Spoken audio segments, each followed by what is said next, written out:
ফ্রিজে দুদিন ধরে আমার এই পনির রাখা ছিল, তাই ভাবছিলাম কি বানানো যায় আর খুব তাড়াতাড়ির মধ্যে বানানো যায় সেই রেসিপিটাই বানাবো। তো আজকে আমি বের করে ফেললাম, আর বের করে এইভাবে টুকরো টুকরো করে পনিরগুলো আমি কেটে নিয়েছি। আর পনিরটা দেখতে একটু হলুদ লাগছে, কারণ পনিরটা আমি পিওর গরুর দুধ দিয়ে বাড়িতেই তৈরি করেছি পনিরটা। আর খেতে কিন্তু হয় ভীষণ সফট। আর আজকে আমি বানাবো পনিরটা দিয়ে চিলি পনির। এটা খেতেও যেরকম টেস্টি আর খুব তাড়াতাড়ি বানানো যায়। আর এদিকে আমি দুটো বড় সাইজের পেঁয়াজ এইভাবে লম্বা করে কেটে নিয়েছি, আর একটা মিডিয়াম সাইজের ক্যাপসিকাম লম্বা করে কেটে নিয়েছি, আর কিছুটা নিয়েছি কাঁচা পাকা লঙ্কা, আর একটু রসুন গ্রেট করে নিয়েছি, আর নিয়েছি গোটা গরম মশলা। তো এইদিকে আমি গ্যাসেতে কড়াই বসিয়ে দিয়েছিলাম, কড়াই গরম হয়ে গেছে, ওর মধ্যে দিয়ে দিলাম 4 টেবিল চামচ সাদা তেল, আর দিলাম তেলের মধ্যে একটু রেড চিলি পাউডার আর নুন। নুনটা দিলে পনির দেখবেন গায়ে গায়ে লেগে যায় না, কড়াইয়ের মধ্যেও লেগে যায় না পনিরটা ভাজার সময়। তো পনিরটা দিয়ে এবার আমি ভেজে নেবো, একটু হালকা করে ভাজবো, খুব বেশি কিন্তু ভাজবো না পনিরটা। খুব বেশি ভাজলে পনির দেখবেন রবাটের মতো কিন্তু শক্ত হয়ে যায়। আর এটা কিন্তু গরম জলে ডোবাবারও কোনো প্রয়োজন নেই, কারণ বাড়ির তৈরি পনির পিওর দুধ দিয়ে, তাই খুব সফট হয় খেতে এটা। তো পনিরগুলো আমার ভাজা হয়ে গেছে, তুলে নিলাম। এবার ওই তেলের মধ্যে দিয়ে দেবো গোটা গরম মশলা ফোড়নে, একটুখানি নেড়ে নিয়ে এবার ওর মধ্যে দিয়ে দেবো গ্রেট করে রাখা রসুন। আর এখানে আমি রসুনটাই দিয়েছি, চাইলে আদাও দিতে পারেন, আমার আদা যেহেতু বাড়িতে ছিল না তাই আদাটা দিইনি। আর রসুনটা দিয়ে একটুখানি হালকা ভেজে নেব।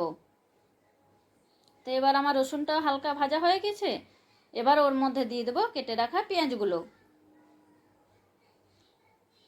পেঁয়াজগুলো দিয়ে এবার দিয়ে দেবো একটুখানি পরিমাণ মতো নুন। নুনটা দিয়ে আমি পেঁয়াজগুলো একটু ভেজে নেব। আর নুনটা দিলে কি হয়, পেঁয়াজটা একটু মজে যায় ভালো।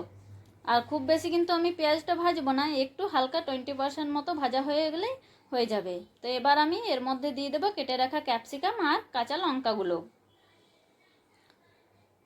এগুলো নেড়ে চেড়ে একটুখানি দেবো আরও পরিমাণ মতো নুন। নুনটা দিয়ে আর একটু এগুলো ভেজে নেব, ও 2 থেকে 3 মিনিট মতো একটু মিডিয়াম আঁচে ভেজে নেব।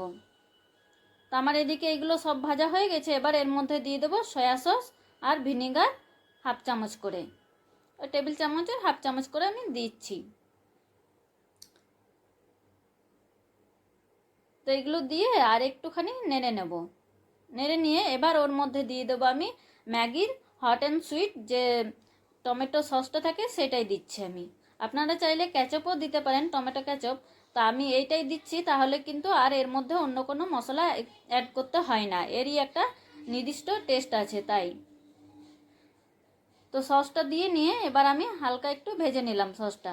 ভেজে নেওয়ার পর এবার দিয়ে দিলাম এর মধ্যে পরিমাণ মতো জল। আর এটা কিন্তু খুব বেশি ঝোল ঝোল হয় না, একটু মাখামাখাই হয়, তাই খুব বেশি জল দেব না, একটুখানি জল দিয়ে ফুটিয়ে নিয়ে এবার ওর মধ্যে দিয়ে দেবো ভেজে রাখা পনিরগুলো।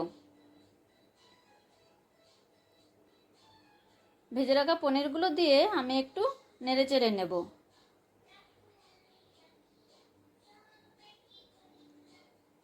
একটুখানি নাড়িয়ে নিয়ে, আর দেখেছেন খুব বেশি কিন্তু জল রাখিনি। আর এবার এর মধ্যে দিয়ে দেবো কর্নফ্লাওয়ার।